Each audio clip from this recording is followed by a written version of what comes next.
Well, Okay, you got everything you need yep, there? yep. So your board packet does not have the finance stuff, because you already got that in the finance packet, do you know what I mean? Do I have a board packet? You do, Oh, okay, there it is. okay? It's way too long.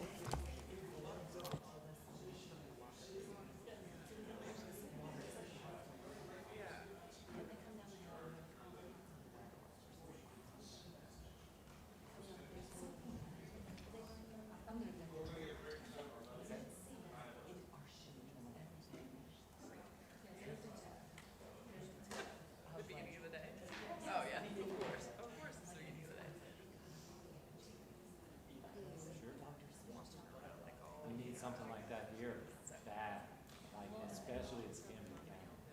You know, in District 3, needs it bad.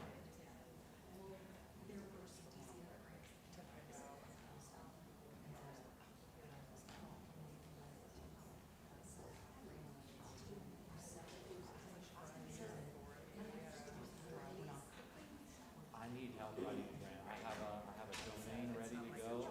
I just, yeah, I need some help writing grants because it's 25 to 250,000 for 3 years through the HB 765. So if I can get $250,000 for 3 years to get operation up and running under my domain as a nonprofit and have the help to have staff to staff it up. I'm driving back after it's over. Commissioner May,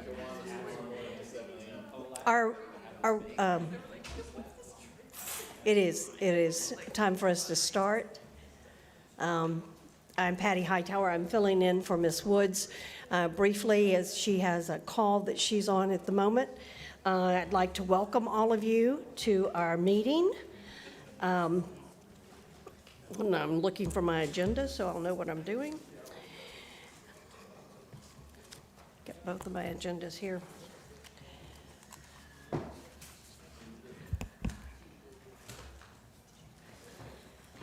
And I will start. Good morning, and welcome to the June 13th board meeting of the Escambia County Children's Trust. If you're joining us here in person or whether you're watching online, we appreciate your interest in the children of our community.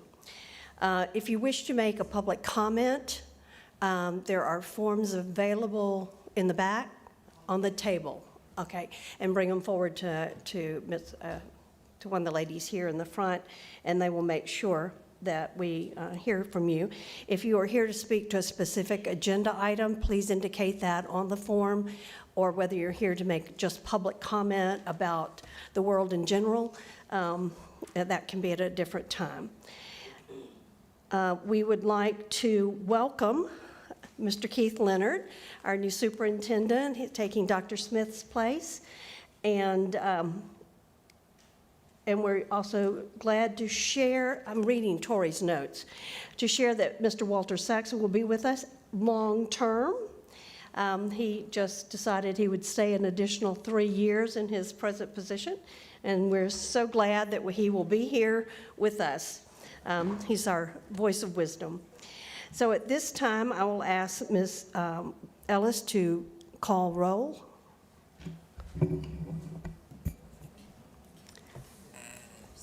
Tori Woods, she's here. Yes. Ms. Hightower, Present. Mr. Peden, Present. Dr. Northup, Present. Mr. Leonard, Present. Mr. Socks, Present. Commissioner May, Here. Ms. White, Here. Judge Harris, Here. and Pastor Wesley. Thank you. Commissioner May, would you now lead us in the Pledge of Allegiance, please? Would love to. Please join me in our pledge. I pledge allegiance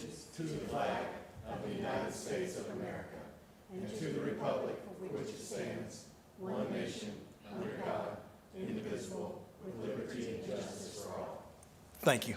Thank you. Has everyone had an opportunity to review the agenda, and do you have, and if so, do you have a motion to approve the So agenda? moved, Madam Chair. Thank you, Commissioner May. Is there a second? Second. Was that Dr. Northrop? Okay. And is there any discussion? Seeing none, please vote. Those in favor, say aye. Aye. Those opposed, like sign. The agenda is approved. Next item of business is the approval of the minutes. And the minutes, staff recommends the board approve the minutes. I'm looking to see if, so is there any additions or corrections to the minutes? Do I have a motion to approve the minutes as presented? So moved, Madam Chair. Thank you, Commissioner May. Is there a second? Second. Second, thank you. All in favor, please say aye. Aye. Those opposed, like sign. Our minutes are approved. Now we will have the treasurer's report from Mr. Peden. Thank you, Madam Chair. You'll see the financial highlights in our packet. The balance sheet, our statement of revenue expenditures, and our statement of revenue and expenditures by function.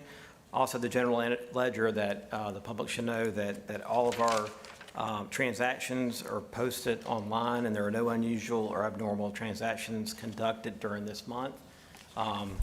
You've had a chance to review the financials in your packet that was sent out. If there's any questions, we'd entertain them, or if there's a motion to approve, we'll move forward with that as well. Are any questions about the treasurer's report, financial report? Seeing none, we have a motion from the committee to approve. So moved. Thank you. And a second? Second. Actually, the finance reports are approved to be audited. We don't really have to approve them, but that's been our procedure, so that they will be approved and for audit. Those in favor, say aye. Aye. Those opposed, like sign. Treasurer's report presented for audit. Okay. Executive Director's report. Ms. Greer. Good morning. So unfortunately, the screens are not working for the audience, so I apologize. There's lots of information in here that I wanted to share. Can you all see it on your screens up there? We are trying to get copies made for everyone in the audience so that you'll have it as well. And for those who are watching via live stream, they can see the presentation. So let's see. I should have gotten up here sooner and started it. Right up top, What? up by the save feature, way up in the red, you'll see a PowerPoint, way up top, way up top. Keep Way going up top. Oh, that one. There you go. Boom, bada, boom. It's my first time ever using PowerPoint. Sorry, guys. So recent highlights, we've been really busy. No change still on the status of the gubernatorial appointments. I did learn that the entire slate for Alachua and for not St. Lucie, for Leon's Children's Trust were sent back. So they had to start all over from scratch. I am hoping that ours will be approved, but we shall see. So I will let you know as soon as I know. Kimberly and I attended the Every Hour Counts National Out of School Time Conference. You have some information on the podium about some skills sets that were identified through a RAND Corporation study, and we got lots of other materials. And if you're at all interested in all of the information that we learned about best practices and what to do and what not to do and what works and what doesn't and things that are going on across the nation, please let me know, and we'd be happy to debrief with you and share, all of the other information that we brought back. And Tori was there. I forgot to add that. And we were able to tour some facilities in South Florida and see some of the best practices down there. So it was definitely a good trip. It was exhausting, but it was definitely worth it. We have also solicited input for the mental health RFP that is on your agenda today to approve for release. We put out 115 copies of the draft for feedback in the Mental Health Task Force packets the last time that the Mental Health Task Force met. That's Representative Salzman's task force. I'm sure you all are familiar with that. We had numerous one-on-one meetings, emails, phone calls, and we got markup copies sent back to us, and it was posted on the website for more than 30 days. And we sent it out twice via Constant Contact, and we distributed it via other agencies, emails, and websites. So I feel like we did a pretty good job doing our due diligence to get as much input as we possibly could into the content of the RFP. And I hope that you all have had a chance to look at it. We also sent a grant lead recently to the City of Pensacola and Council, or the County Commission District 3 for some funding that was put out by DCF recently. So I'm hoping that we'll see a planning grant application come out of there. It's similar to the Promised Neighborhoods kind of idea, but at the state level. And then we convened the Early Learning Childcare Crisis Roundtable, which several of you attended, and thank you so much for being there. I'm happy to say that already we've had a couple of things come out of that. Several stakeholders were connected that may not have been talking before, and that was really the purpose of it. And we are having a meeting with Brownsville Church and some other folks.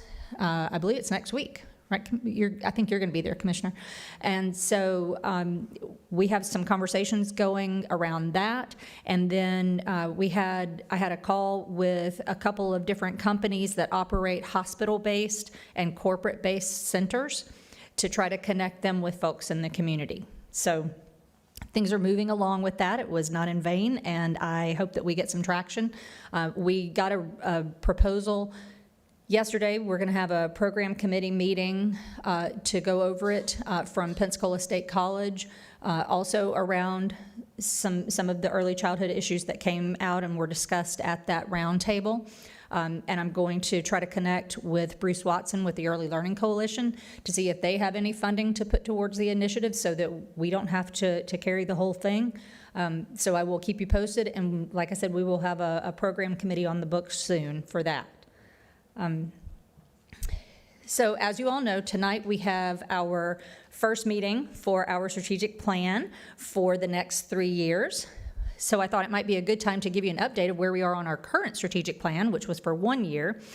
And I'm happy to say that the Family Resource Guide is out. There are thousands of copies floating around the community. We've gotten nothing but positive feedback on that resource guide, so thank you to the board for allowing us to put that out. The communications plan, we don't have a communications staff, so that one has not been accomplished yet, but we will get there. Children's Summit, that was postponed. We worked with FACT on policy issues, and some great things came out of the state legislature this year, so we were happy about that. The public awareness campaign, I just updated that. The proposal was received yesterday. That's part of PSC's proposal to do a public awareness campaign. The software systems that we had included in our strategic plan, all of those are in place. And I am, from a very competitive standpoint, I am very happy to say that we are so far ahead of the other two CSCs that came on in 2020. Alachua and Leon just signed their agreements with SAMUS, and ours is almost fully functional. So we're at the point now where we're putting contracts into it. So I'm very happy about that one. The qualified staff through competitive salary and benefits, that's in progress. That you have an agenda item today. Then training, scholarships, professional development, also in progress. Technical assistance, boy, are we providing that right now. So that one's going along. The outcomes results-based system of continuous program evaluation, continuous improvement, that's in progress. We're doing that. Monitoring and evaluating grantee performance, we're moving along with that. Matching grants, you know that we funded several of those. They're going along well. They're multi-year grants. The high-quality out-of-school time programs, you all funded that to the tune of about $5.3 million, I think. The comprehensive coordinated system to perform routine health assessments, that's the Help Me Grow that's on your agenda today, so that one's pending. And then the release of the mental health support services RFP is also on the agenda today for your approval to release that. And then the anticipated emergency needs, let's hope that that stays not applicable through the end of the year. So that's where we are. So I think all in all, we have done a pretty darn good job of moving this along and accomplishing the goals that we set out. And so then that leads me to tonight's session. This is just your friendly 500th reminder that it's this evening from 5 to 7. We're all going to be exhausted. Please arrive 10 minutes early so that we can start and finish on time. Snacks and drinks will be provided by ID group, and your attendance is so critical because we really, really, really want everyone's voice there because we have such an amazing board and you all bring a different perspective. So I hope that you'll be there. I'm blowing through this because I know that everybody has a busy day ahead. So I wanted to make you aware, though, as we move into budgeting and strategic planning, that yes, we had a lot of money in the bank because the first year those taxes were collected and we didn't spend it, so we were running a little bit behind. But we have put out more RFPs as an organization than any of our other sister organizations this past year. We're doing this thing. So I wanted to show you the outcomes of that. So just based on the multi-year grants that we've funded already, and we have 25 active contracts, and we will have many, many more once the mental health RFP is released and awarded. Just with the ones that we have right now, and assuming that we fully fund the mental health RFP, at the end of this year, as of September 30th, based on our current spending, we anticipate that we'll have $10.7 million that will roll over into next year's budget. But we also have, through those multi-year awards, a little over $11 million in expenses that will roll over with that. So we're cutting $1 million into next year. Plus, the bigger the bank account gets, the larger percentage of that money has to go to the county for collecting that revenue. And then there's also an amount that is a percentage-based amount that goes into reserves. So when you see that our operating expenses go up, it's not because we're planning to hire a whole bunch of staff or do all kinds of outrageous things. It's because some of those percentage-based values also go up as well. And that's not even accounting for inflation. So these are very rough numbers, and this is assuming level funding. No changes in property taxes, no raising the millage rate, none of that. So just as it sits, just as a rough estimate, next year for 23-24, we'll have $8 million to play with, to fund. Then, just rolling these forward, assuming you don't spend any of that $8 million, then we would have, well, assuming you do spend that $8 million, then you would have $5 million in 24-25 to play with. That's not a whole lot of money in the grand scheme of things for new initiatives. So I just wanted to put that out there as you're contemplating millage rates for the upcoming budget year, and as you're thinking about things during the strategic planning. It is a lot of money, but in comparison to other agencies, it's not very much money at all. And we have such a broad mission. Someone asked the other day at a presentation that Ms. White and I were at, well, you know, why aren't you guys just joined with the Early Learning Coalition? We're not the Early Learning Coalition. They have a very narrow focus, early learning. We're not the K-12 Foundation. We're not the PSC Foundation. We're all of that. We're healthcare, we're juvenile justice, we're academic outcomes, we're social emotional, we're all of those things. We are well-being of children, and that is incredibly broad, so we've got to focus in our strategic planning initiatives. We cannot be all things to all people. I will also tell you that of the $10.7 million that we may be rolling over this year, I've already received a very large request from PSC that will come before the program committee that I mentioned.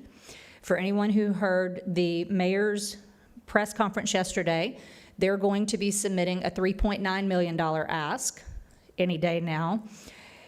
And I have had conversations and have a meeting coming up with Senator Broxson and several folks around Charter Schools USA, and they're going to be coming to us with a significant ask.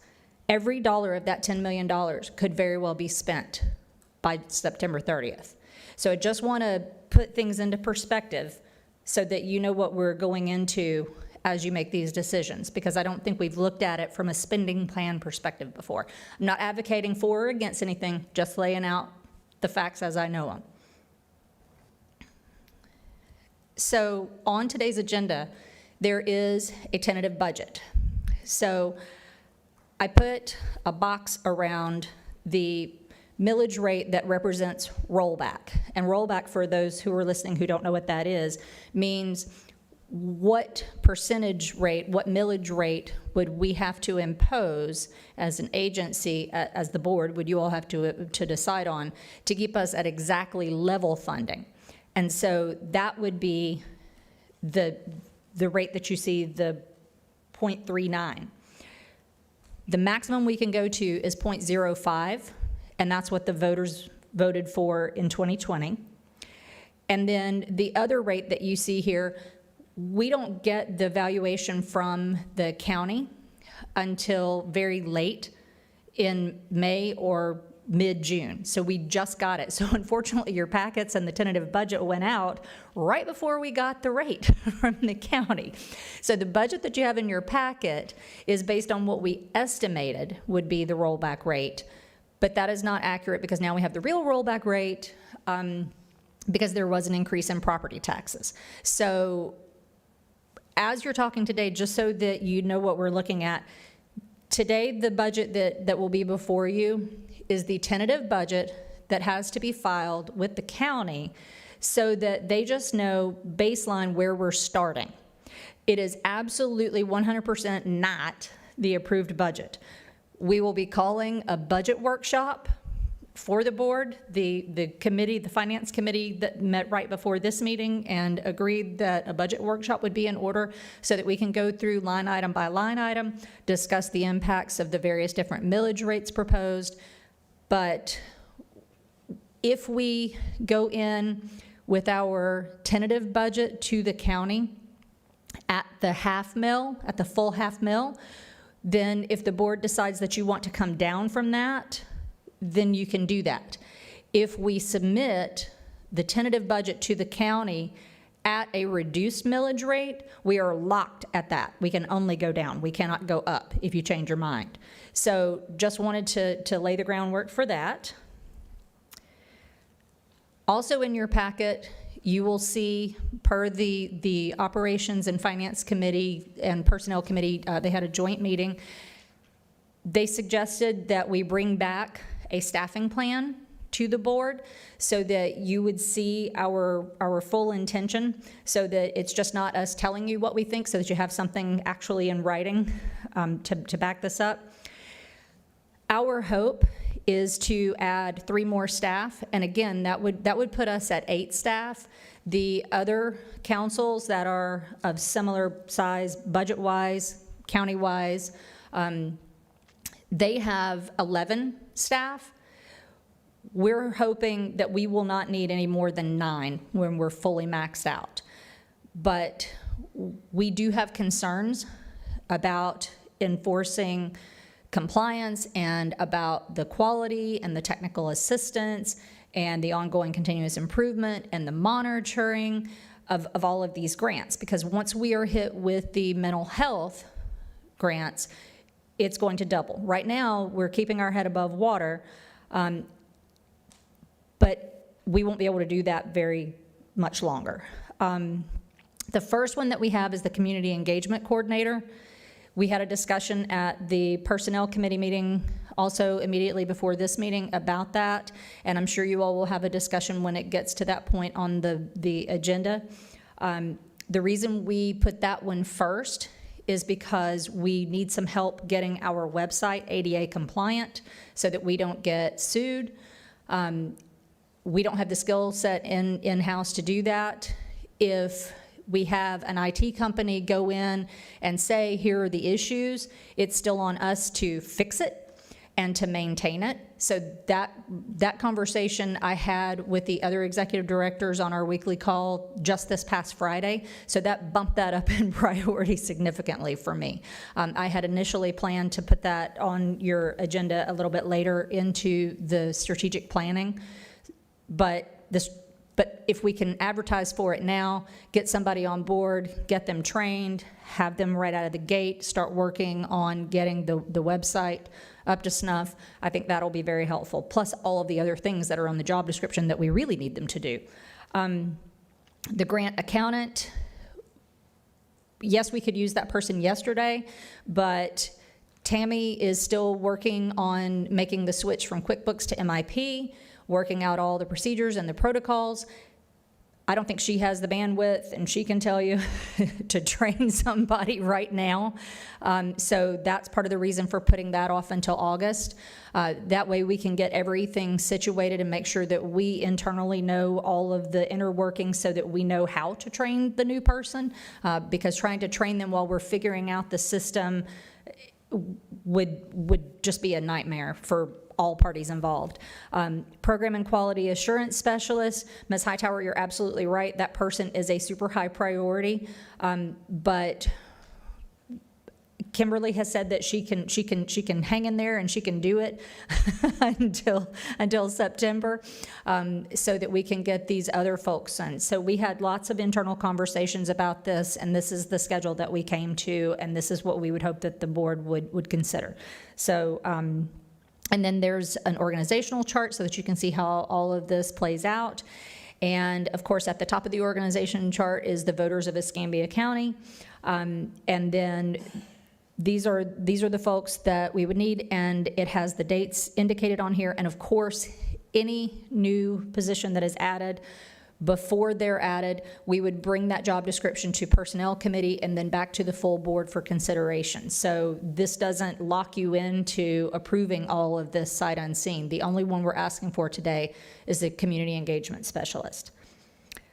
So some things that are on the horizon, new office space lease. I've worked with PSC. They're working on that. We're hoping to be in the new space by fall, so we will have some dedicated space where we can have our meetings and not have to have them all over the place anymore. The TRIM project or process, for anybody who doesn't know, TRIM is an acronym for Truth and Millage. So that's a state mandated process. And so we're in that. The dates are scheduled and they're on your calendars. September 12th for the tentative hearing, and then September 26th for the final budget hearing. We have to wait. The county has first priority for dates, then the school district, then us. So we had to wait until those were set, but it is on your calendars. Hopefully, if you all approve the award of the Help Me Grow contract today, we will have the startup of Help Me Grow, so I'm super excited about that. The mental health RFP, we will release it tomorrow if you approve it for release today. So we'll be monitoring that and going through that and doing bidders workshops and all of those things. Then the continued monitoring of the out-of-school time grantees, because that is a big one. And then I put a note on here, we have 25 active contracts, and by August, we will be serving through our funding more than 5,000 children in Escambia County. And we are collecting data on every single one of them. And just so that you know, in terms of the monitoring, what we're doing is every time we get an invoice from a provider, it first goes through a review with Tammy on the finance side to make sure that it was budgeted and that it's in their approved budget and that it's an allowable cost and that they have all of the backup documentation for it. Then it bounces over to Kimberly, who reviews it to make sure that it aligns with their programmatic report. So if they sent us a bill for 100% of a staff member's salary, then we look and make sure that 100% of the children that that staff member served qualified for our program according to their RFP, or I'm sorry, according to their proposal and our RFP eligibility requirements. And then if only 50% of the children qualified, then we only reimburse 50% of that salary.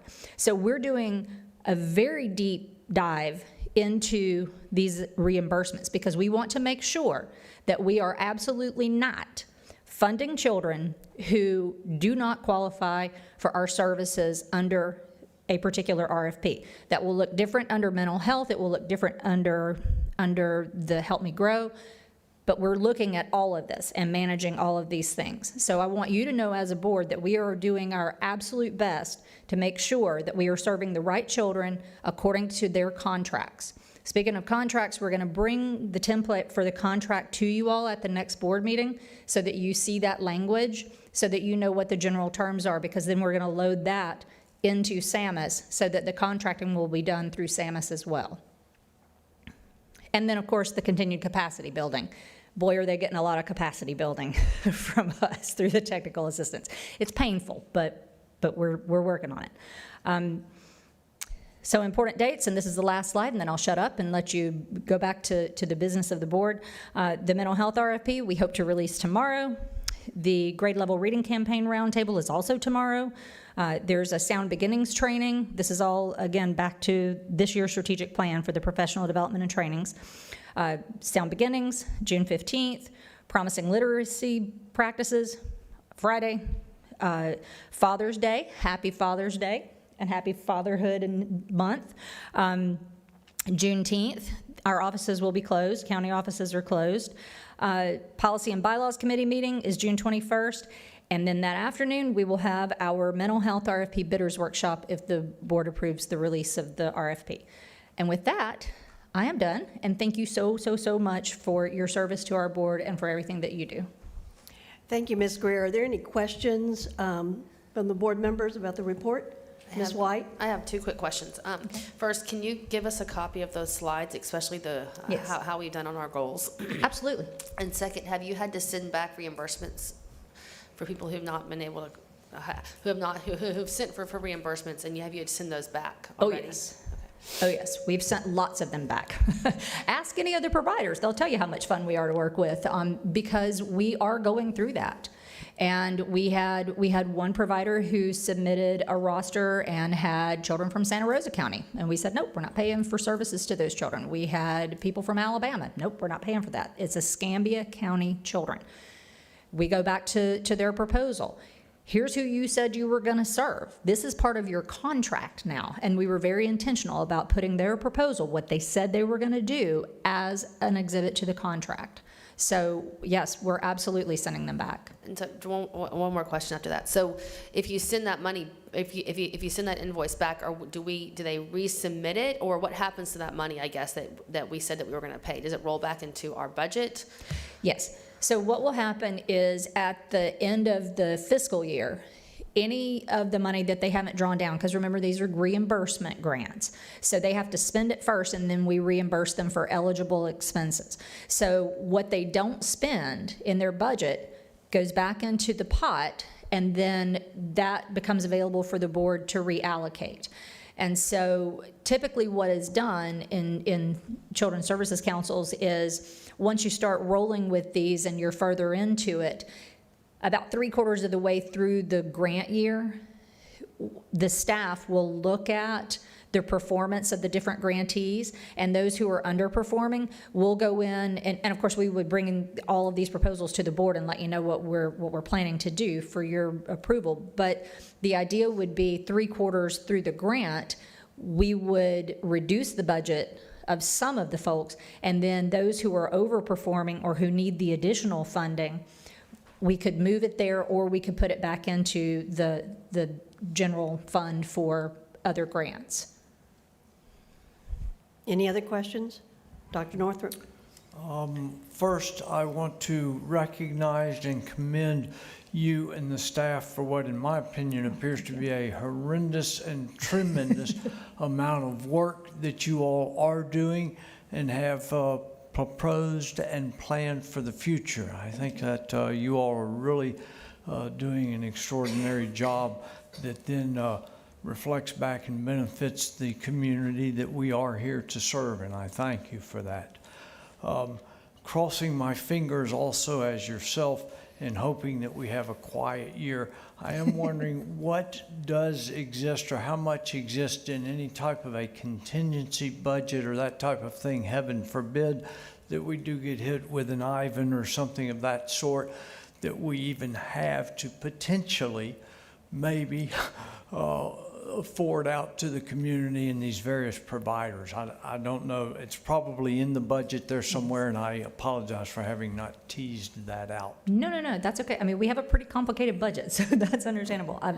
The grants, there was a line item on the strategic plan for the emergency grants, and that's the one that I put not applicable, so far beside, and here's hoping that we don't have to use that. But that was exactly what you're talking about. We have a set aside in our budget for emergency grants to organizations, and if memory serves, I think it's 2.9 million that we have parked there. Is it more, Tammy? So in our strategic plan last year, we assigned 10% to it, so it's roughly, it's a little bit under $1 million. Oh, it is? Okay, all right. I'm thinking of another line item, so. Yeah. I do better with words, not numbers. That's Tammy. That's the other Tammy, so. Mr. Peden, you have a question? Yeah, could you give us a little background on what has transpired with the city and buying that building? Sure. So for those who saw the press conference yesterday, Mayor Reeves announced that the city is going to be approaching the Children's Trust with an ask of $3.9 million. And there have been a series of meetings, and I have to thank Meredith from Clark Partington, our legal counsel, for going with me to the last meeting to make sure I didn't, misspeak. And I was very careful to say I have no authority over spending. That is absolutely 100% up to the board.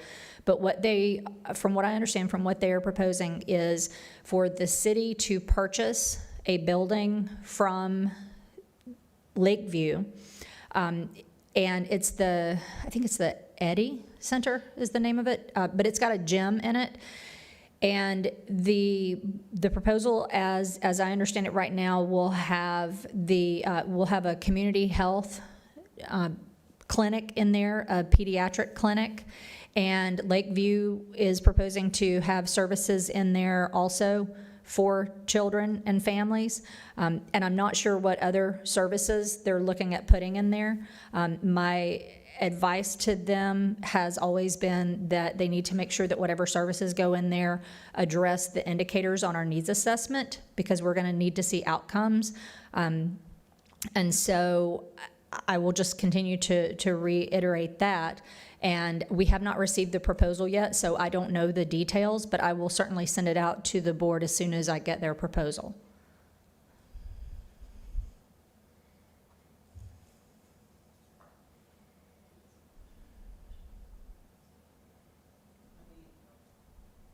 Are there any other questions on the executive report? So we're here. Where am I? I apologize. Had another meeting, so just now getting back in the groove. So we're moving on to public comment? Yeah. Do we have any public comment On the consent, on the action item. on the action items? Do we have any? On the action items, okay. He's going to speak public forum. The public forum. Okay, on to the business. First up is Dr. Northrop on behalf of the Programs Committee. All right, thank you. The first thing I want to do is recognize and thank Tori, who served on the review committee with me, Dr. Deborah Goldberg-Markle, who many of us know as Dr. Goldberg, and has been involved with early childhood education, development, and other aspects of things here within this community and elsewhere for the last, 35 or 40 years.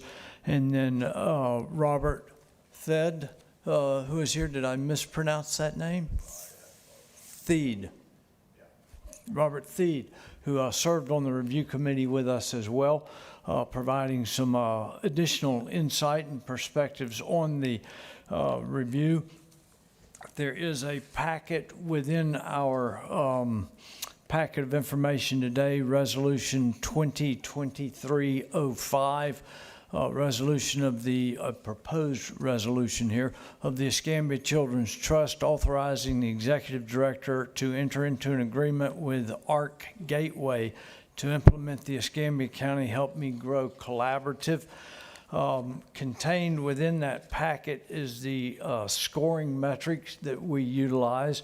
And I would also like to pause and thank the administration and members of both the organizations of the ARC Gateway and the Children's Home Society for completing proposals and packets that were very, very thorough, very deep in regards to responding to the contract proposal and the request that we had put forth. Within the electronic packet that we got for the meeting, there is the entire ARC Gateway proposal that was 140-something pages, as I recall. And as I said, extraordinarily thorough. The scores that you can see are on the colored spreadsheet here that gave the overall score. I'm just going to go to the punchline here. So the average for the ARC Gateway ended up being 90. The average for the Children's Home Society ended up being 77. And based on that and those scores, based on the both the applications and then during the review committee itself, we had members and representatives of both organizations there that attended and were able to answer questions, able to provide additional information about their proposals, etc. And that is what resulted in the scoring that you see there on the matrix. One point that I want to bring up, and I'm going to call on Kim to help me expand on this, is that in the interim, from the time we did our review and looked at the proposals until this past Thursday evening is when it actually took place, that the Studer Community Institute withdrew from their participation in the proposals, and so that impacted the ARC Gateway proposal as it was presented, because it included them participating in the response that the ARC submitted. After review, and first again, I want to empower both Kim and Tammy. If I get this incorrect, please don't hesitate to correct me. But there was discussion between the two of them, as well as review by members of us on the committee, of the impact that that withdrawal may have on the ARC submission. And the determination was that it would not have a material adverse impact on the submission by the ARC, and that they would continue to be able to provide the substance of their proposal, and that there would be the potential in their second year of the budget and their proposal for them to request some additional funding or modification of the funding to provide some of the additional data support and things that the Studer Community Institute was going to provide. But it is my understanding that the Studer Community Institute is having kind of a global organizational shift in their approach of things that will impact not only this proposal of the Help Me Grow and the ARC, but also some of their other activities throughout the community, impacting early childhood education, the early learning city, and some of these other areas of involvement that they have been involved with thus far, but apparently going to have a modification in their overall organizational goals and objectives going forward.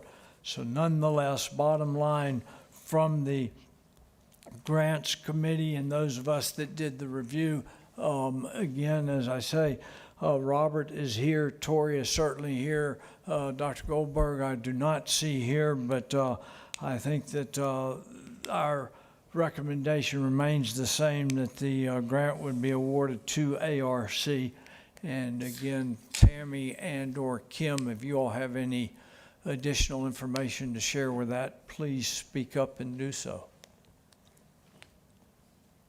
Just that the fifth reviewer is Dr. Carla Thompson with Escambia County.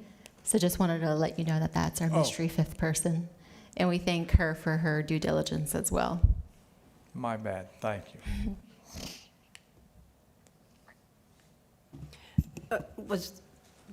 Do we need the motion to approve Resolution 2023-05? Yes, ma'am, I was actually just about to ask for a motion for approval. Can I make that? Yeah. Or so moved. May I get a second? Second. And discussion. As far as discussion, I would like to add, as part of that committee, both presentations were great. I appreciate you sending in the detailed budget. It looked great. I actually met a Watch Me Grow program representative at a Healthy Start event in Region 2, and their program is amazing. So I'm really, really excited to possibly have this program here and what it would do and mean to our families. So thank you guys for putting that presentation and RFP together. So any other discussion? Yes, sir. Yes, I just wanted to disclose, I'm on the board of ARC Gateway. I've talked to our attorney. I could still vote on this motion, and I do not benefit from this, or any of my family members or benefit from this vote. And on top of that, I was also impressed with the presentation. The amount of community letters of support you had in that was very impressive from a wide range of nonprofits in the community. It speaks volumes about the work you've done at ARC, and I think it's a very good program. Thank you, David. So any other discussion? All in favor? Aye. Any opposed? The approval of the RFP passes. Next up, Ms. Greer with the recommendation to the board. Congratulations.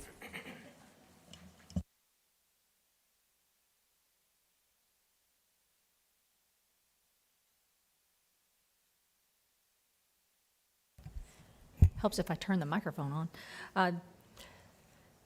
So the executive director recommends the board approve the release of RFP 2023-01, community-led and community-operated mental health supports for children and families as presented.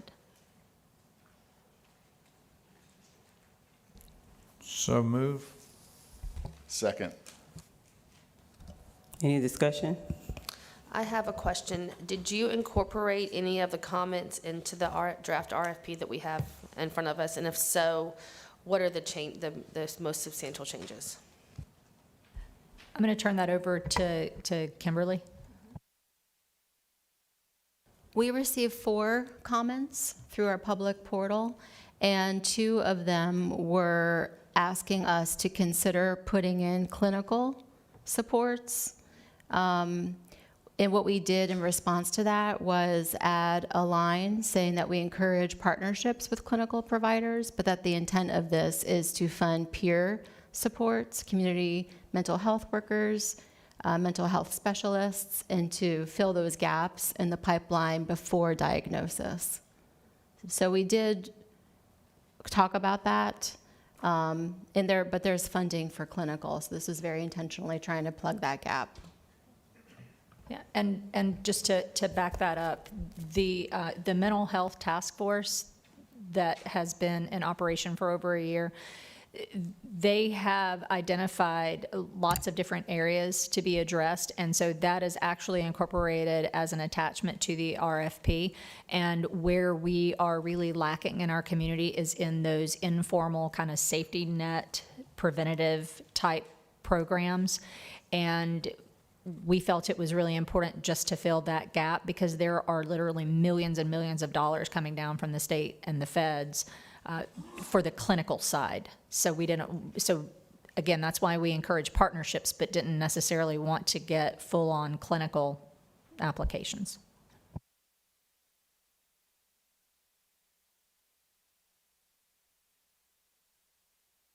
Any other discussion? All in favor? Aye. Aye. Any opposed?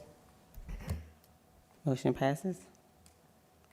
Now we move on to operations. Mr. Peden with, Excuse me, Oh. Madam Chair. yes, sir? As a provider of 35 years within the community, it was literally brought to my attention on a number of occasions that the two biggest unmet needs within our entire region, certainly inclusive of Escambia County, were pediatric dental health and pediatric mental health. So I really think that this RFP is going to fit and address a tremendous need within our community. It's not going to solve it, but it plainly is a tremendous area of need within the community. And I really applaud this group and look forward to what is going to come as a result of this. I completely agree. Now on to operations. Mr. Peden with another recommendation. Thank you, Madam Chair. You'll see in your packet, the Finance and Operations Committee recommends the board approve resolutions 2023-10 adopting a tentative budget and a 2023-11 establishing a proposed millage rate for fiscal year 2023 and 2024. Before we delve into that, is part of that's the millage of keeping it where it is. We can always go back down. But the other part is and I think Walter's on the agenda about the staff part of it, but isn't the staff component in this as well, in the budget, tentative budget? So in this budget, the staff component for increasing staff, we put it under consulting services, because if we don't hire staff, then we'll need to hire some consultants to do that work. So if we agree to hire staff, then we'll move those line items to the staffing line item. Okay, I just want to bring that out, that people understand what we're speaking about. Okay. Madam Chair, I just want to I'm glad that I see in Resolution 2023 that we have 0.5000, because on several of the things we had it incorrectly. Correct. I did let Alman know that this morning, that I had put that in there incorrectly, and I need to redo it before it gets signed. May I get a motion to approve? So moved. Did you make the motion? You're fine, go ahead. A second? Was yours a second? Second. Discussion? No discussion? All in favor? Aye. Aye. Any opposed? Motion passes. Mr. Peden? Yeah, also the agency liability insurance. The Finance and Operations Committee recommends the board approve Resolution 2023-06, authorizing the executive director to enter organizational liability insurance agreements. Do you have anything to add on that? No, we did see our general liability insurance went up drastically, almost 100%, went up 92%. The others stayed pretty consistent, with cybersecurity going down 12. So we did have a big increase in the general liability, which is standard. We're seeing that across the whole state.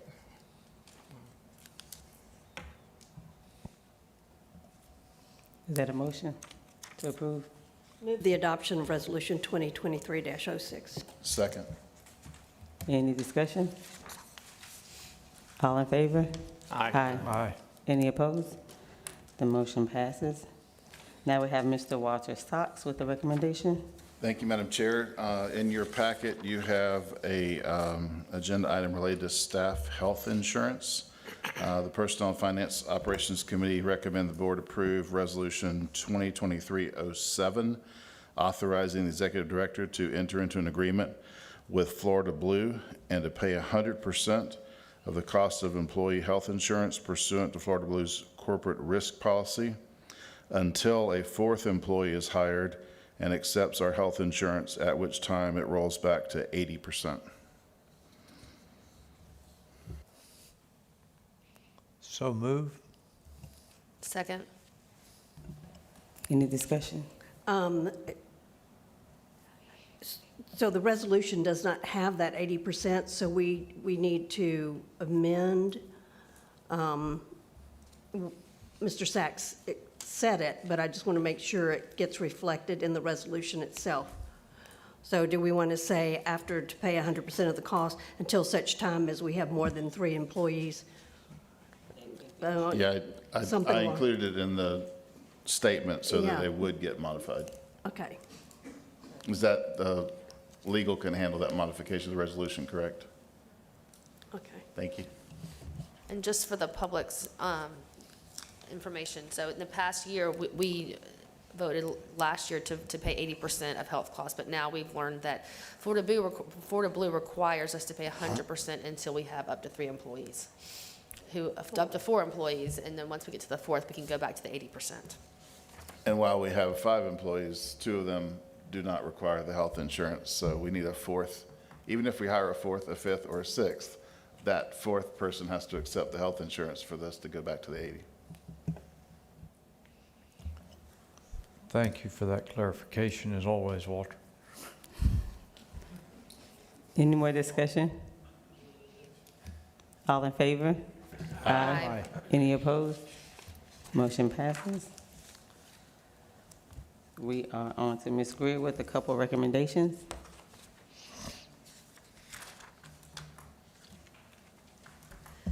Thank you.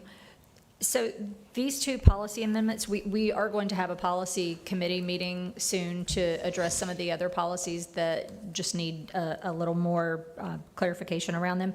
But 2 of these came up during our audit. There were 2 things that appeared in policy that our operations are not actually aligned with policy. So the first one is regarding our banking. There is a recommendation that the board approve Resolution 2023-08, authorizing the amendment of Escambia Children's Trust Policy Manual, Part 3, Fiscal Operations, Section 4, Policies, Subsection E, Banking, as presented. And so basically the change is we had in policy that we would have 2 separate accounts, one for operations and one for personnel.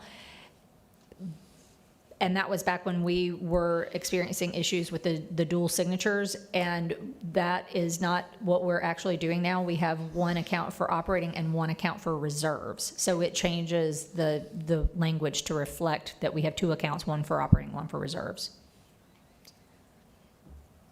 Can I get a motion? I move the approval of Resolution 2023-08. Second.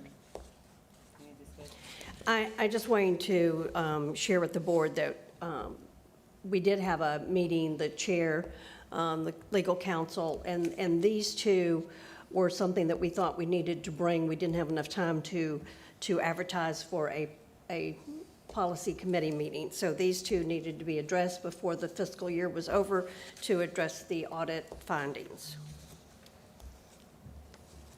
Just a quick comment, even though the paragraph I on 2 signatures is being struck, paragraph F is being amended to add the 2 signature requirements back in, so nothing is changing from my interpretation. I think, I'll let them answer, but I think it has to do with who gets to be that second signature.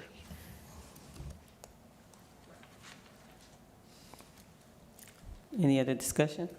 I have a question, observation more than anything, and just put this before the board for consideration in light of a couple of the banking industry failures within the relatively recent past of some sizable banks and things, is our having significant amounts of money in single banks that far exceeds any guarantees under the federal deposit insurance, et cetera.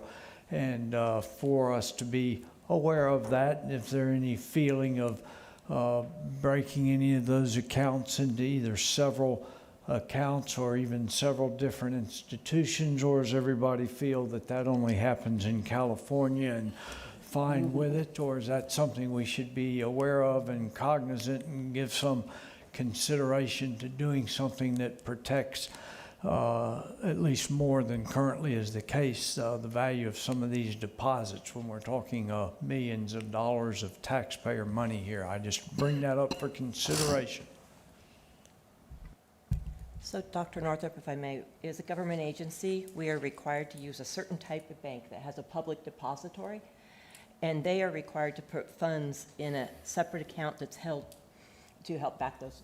So we're not, it's not liable for the 250,000 or the FDIC limit. Thank you for clarifying. Thank you. Any other discussion? All in favor? Aye. Aye. Aye. Any opposed? Motion passes.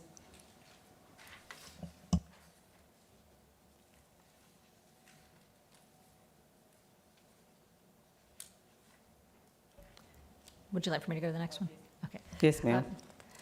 So the next one in the same vein, with regard to the section on the payroll procedures. The recommendation is that the board approve resolution 2023-09, authorizing amendment of the Escambia Children's Trust Policy Manual, Part 3, Fiscal Operations, Section 4.0, Policies, subsection E, Banking, as presented. And you have the resolution in your packet. And let's see, where is, this is with regard to, it says banking, but it's not banking. It's payroll policy. We had addressed background screening in our new hires policy. And it's actually under a procedure, not so much a policy, but we had changed the language in other parts of the policy manual, but not here, so we needed to make the language align. And so basically this strikes the level 2 background screening requirement because we're not eligible for level 2 background screening requirements. It's just a different mechanism to get the background information. So we are allowed to use the VEX system. And so that's how we're getting our background checks done. We just wanted to make sure that the language was accurate in here. And so this just says that we'll pass background screening that complies with level 2 standards as set forth in statute. So moved. Second. Any discussion? All in favor? Aye. Any opposed? Motion passes. Mr. Stocks for the final recommendation. Thank you, Madam Chair. The Personnel Committee recommends the approval of the proposed staffing plan as presented. As Tammy presented already, the document, it's in your packet, has a green header on it. This is the staffing plan that we asked her to go back and tell us on what pace she wanted to hire the additional staff. The Community Engagement Coordinator is being recommended for July, which would be next month. The grant accountant for August, the month following, and the program and the quality assurance specialist September, the month following that. You'll also note on the org chart on the second page, as Tammy said earlier, that each of the new job descriptions and salary ranges will present to the board prior to the hiring. So you have in your packet the summary for the Community Engagement Coordinator position with the job description, the proposed salary. And we did have a committee meeting before this meeting to talk about the sense of urgency around ADA compliance with our website, and that we encourage the executive director to either modify the background experience or to make sure she included in the interview environment experience or awareness of and familiarity with the modification of our website for ADA compliance.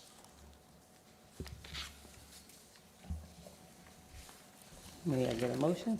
Motion to approve. Second. Second. And discussion. As far as discussion, I have been out in the community and and spoken to people that are getting our grants and have our grants, and I also see and sign the checks. So when I tell you the work that Tammy's doing is a lot, I also think that the community engagement is going to be important.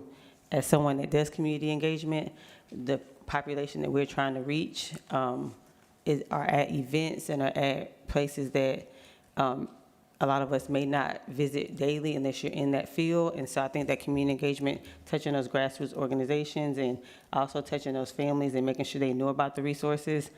Even like on social media, I see people now that are asking about like after-school programs and summer camps, and they don't watch, they're not watching the trust meeting, so they don't know that all this money just went out to all these summer programs, and a lot of families are struggling just to find somewhere to take their child in the summer, and we have programs that don't have high enrollment. So somewhere there's a piece missing where we're not able to connect those families with those resources.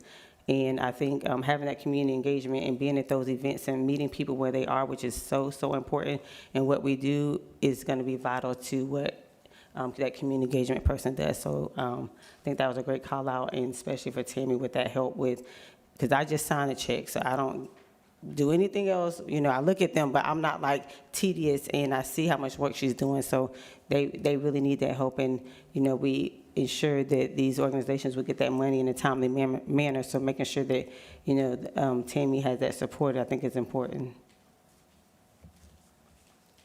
Any other discussion? All in favor? Aye. Any opposed? Motion passes. Thank you. I have a quick question. Yes, sir. The summer, how many kids do we have in the summer programs? Kim, do you know off the top of your head? We're still getting them to enter all of their program data, but right now, we've got about 750. And I know that there's more. That's just all I can verify.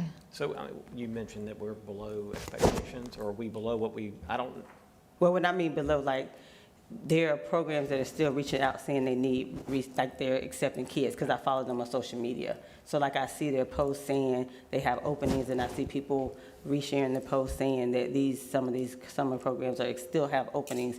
And so I think, so what I was doing was like messaging the people and telling them, go check this website, go to our website, look at, the programs that are accepting, because some people still have openings.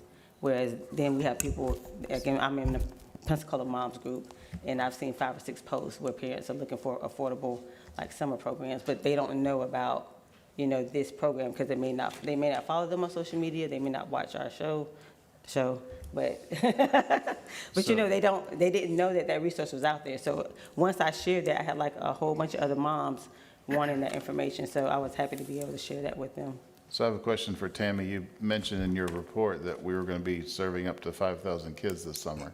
There's a long distance between 750 and 5,000. said- Did I hear that incorrectly? Yeah. Yes, sir. That's total across all of our programs, and that's by August, because we'll have It's just after-school not time. just not the out-of-school time. That's all programs. Right, and out-of-school time is not just summer, because we have the after-school programs. And so the kids who are in the summer programs will then continue into after-school, and then there'll be more children added onto that. And then we've got legal services coming up, and we've got the Early Learning Coalition match, and, et cetera, et cetera, et cetera. So lots of kids in the system that are being touched with children's trust dollars. With the city program, we funded, did that reach capacity?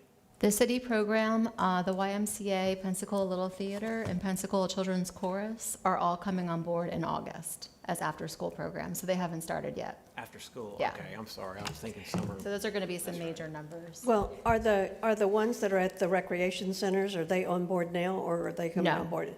They're going to come on board in August as an after-school program, and then next summer. So Kim, for clarification, we 750 spots for summer. We're not funding any free summer programs for children at all right now? Those are all free. Where are they? All of the programs that are summer programs for this year are 100% free, no cost. No registration fees, no tuition. And Yeah. we're funding those, correct? Mm-hmm. What's the geographical location? What are the locations? The majority of them are in 32501 and 32505. Okay. Everything from the Boys and Girls Club to CMB Visions. And we have a list that we can send you with the map. And so that's about 700. I'm trying to find how many spots is that? How many units are we serving?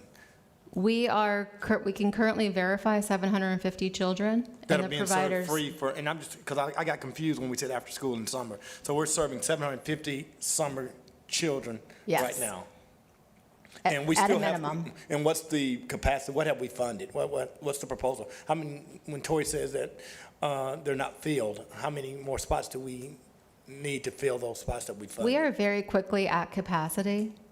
I would say a handful at maybe 2 or 3 of our providers. So they're full? I mean, because Tori, when you say they're not full, I'm trying to get that clarification. Well, I saw the post saying they had openings. They didn't say how many openings. I'm just saying, I saw the post, and this was, school got out at the end of May, Right. so that was 3 weeks ago. So we're funding about 750 spots right now, and maybe we're at how many spots right now that are filled? Do we Right. know? I could get those numbers for you. Okay, it'll be interesting, I appreciate it. Okay. Also, Kim, can we know which ones have started and which ones aren't? Thank you. Yeah. And just to clarify, when we say that we can document, these providers have to put the child level data into SAMUS. And so that's part of what Rick is doing, is training each of these providers, each of the 19 providers' staff, how to enter the child level data into our system. So we have 750 plus children whose data has been entered.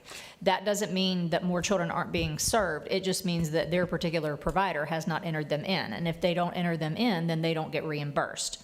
So there's, we're in a little bit of startup mode still with the summer programs. Well, it would just help with the location. I mean, as Tori said, many of us travel in different arenas, and I travel in an arena where kids are constantly needing summer opportunities. So I just like to know where those spots are and the location, so we can help facilitate that. I mean, the best marketing is not spending money with a marketing firm. The best marketing is word of mouth of those of us who serve. Yeah.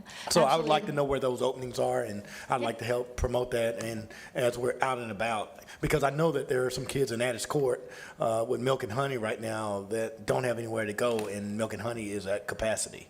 And so I would like to know where those spots are. We can definitely send that to you. Another little wrinkle is because they had to start up so quickly, they're hiring a lot of staff.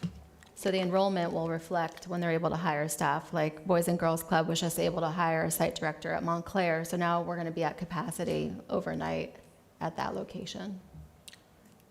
Okay. And we do have that information already readily available, Commissioner. I sent an overview. But they're not new programs, they're enhancements to programs. So, I mean, they didn't have to start from scratch. Boys and Girls Club, Montclair, Frickin', none of these programs started from scratch, did they? Right, but you have ratios that you have to maintain, and so Right. when they add more kids, they have to add more staff. And so, for anybody in the community who's thinking all we're doing is funding staff, no, we're funding services. Services come from staff, and so you have to have a human being in place to provide the services. So there is some staffing issue at play here, because they do have to bring on new people to bring in additional children. Because again, we're not trying to fund the kids that were already there. We're trying to expand the capacity of these organizations. And so we can get you that information. Rick actually put together a great overview of all the programs that we funded through out of school time, with all the locations and the requirements and all the contact information and all of that. And I sent that to Dr. Smith a few months ago for him to push it out to all of the school principals and counselors. So we can get you that same information. It's already ready. Thank you. Yes, I'm looking at my agenda to find out where I was, because I'm like, where, okay. Ms. Bush, did you have anything to add? I would just remind the board that since you have approved the RFP today, the cone of silence is back in place, and that's a limitation on your communication to anyone regarding the subject matter of that RFP. If you have questions, feel free to reach out to me directly. Thank you. Ms. Bush, did you have a chance to look into the financial disclosure matter that we discussed at that other meeting? The fact that it's due by July 1? No, Because I didn't know whether all of us had, because I get it as an elected official, as does Commissioner May, but I didn't know whether everybody else had gotten their forms. I got one from UWF, but I haven't got one from the trust board. So Well, it comes mine from the I'm sorry, Ethics mine came Commission, from the right? tax collector's office. Mr. Leonard's the keeper of my work, so So, he's the one that gave me my password to get on board, so anyway. If you haven't received one yet, I would suggest you contact the Florida Commission on Ethics, and they really good group of people there. They'll assist you in getting it completed.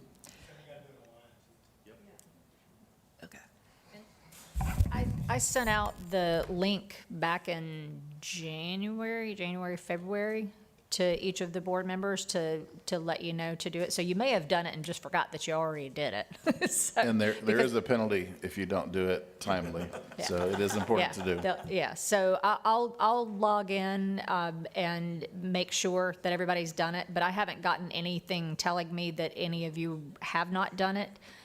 And I swear I think I checked on that. So I got you. I will go on and check. And if anybody's missing it, I will let you know within the next couple of days. So I'm not going to promise today because you never know what happens with the technology and me, so. Public comment? Thank you. Is this? Okay.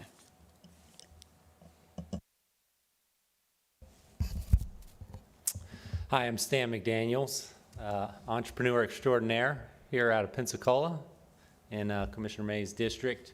Grew up here, went to Montclair Elementary, got kicked out of PHS 4 weeks into freshman year. But you know, I've lived a great life.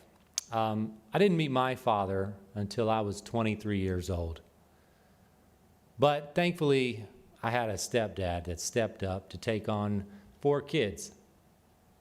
And he did a pretty awesome job raising me into a man. Now, I've had some slips and slides along the way, but ultimately I've lived a colorful, wonderful life with no regrets. Our governor last year gave us House Bill 7065, and I think that we should be seeking some of those funds for our county because our county needs responsible fathers. Now, these funds go as far as grants, and how does that relate to children? Well, because of the way the bill was written, it does require that there is a component of the grants to minister to the children, that the children need responsible men to step up and be fathers where some children don't have fathers. So I'm working on trying to put together a team, and I'd love any kind of help or direction that this board may be able to give me to be able to be a voice for the fatherless and make some changes, positive changes for our future. Thank you very much. Thank you. Any board comment? I believe it was, and please correct me, those of you on the board, Judge Danheiser, that came before this board previously very strongly advocating for the need for a fatherhood initiative within Escambia County, voicing his support for any activity along those lines and urging this board with the same message you have done. This preceded the governor's development of those grants. But I think if you do not know or have not contacted Judge Danheiser, that he would be very strongly made the statement that a significant percentage, if not the majority of the cases that came before him on the bench could be traced back to a lack of a significant father figure of some form or fashion within a given child's life, and certainly at a younger age and things. I know he would be extremely supportive of your efforts. Yes, thank you. You know, in my research as well, I found out that we do not have any program or initiative within 100 miles of Pensacola. I have been pointed out that there is one in St. Augustine, quite possibly, and look forward to connecting with them to see if I can, you know, replicate some of the same things they're doing out there and do some good for our community as well, because we need fathers out here need some help. You know, I see on social media so many times that men think they don't have anyone to call, you know, that it's just all on them. And ultimately it is, but, you know, other men need to step up and be a voice of reason and tell them that, you know, there is help to step up and serve their community. And that's what I intend to do. Thank you. Are you familiar with the All Pro Dads program? Okay, I'll talk to you about that. And there's also, I heard in Pine Forest High School, there's a dads group that is doing some really awesome stuff there. And then I also wanted to add that the Healthy Start program has a halftime fatherhood initiative coordinator now. I was about to say, I know the Healthy Starts definitely have a program in this area that aligns with a lot of the Healthy Starts across the state, so there is a program. Any other board comment?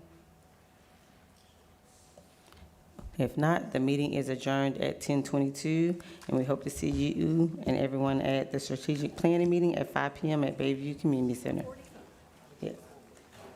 4:45.